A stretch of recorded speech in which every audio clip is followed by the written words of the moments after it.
Jose, mauuna ang pambato mong mag-perform.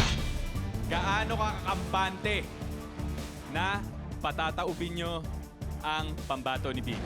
Hindi na ako masyadong natatakot kung mananalo o matatalo. Alam nila kung saan nila dadalhin yung sarili nila.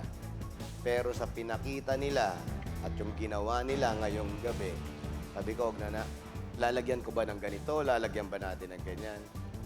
Okay lang po kahit wala. Mag-i-enjoy lang po kami. Iyon ang sabi nila sa akin. Kaya, kampanteng-kampante.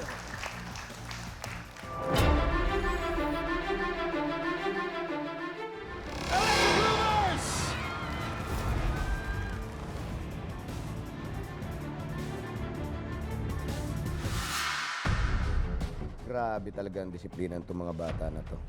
Ayaw nilang nagkakamali. Naiya nga daw ang mga bata sa amin kada nagkakamali sila. Kaya gusto nila laging perfect ang kanilang performance. Ang sabi naman namin sa mga bata ang mahalaga, na-enjoy nila yung ginagawa nila. Grabe yung sakripisyo ng mga anak namin para lang manalo. Kaya grabe, proud talaga kami sa kanila.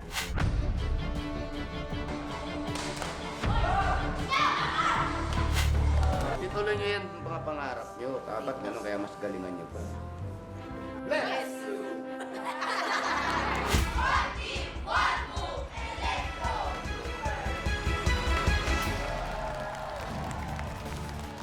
Ang pambato ko para sa Battle to the Top. Fantastic Dancing Kiddos, Electro Groovers.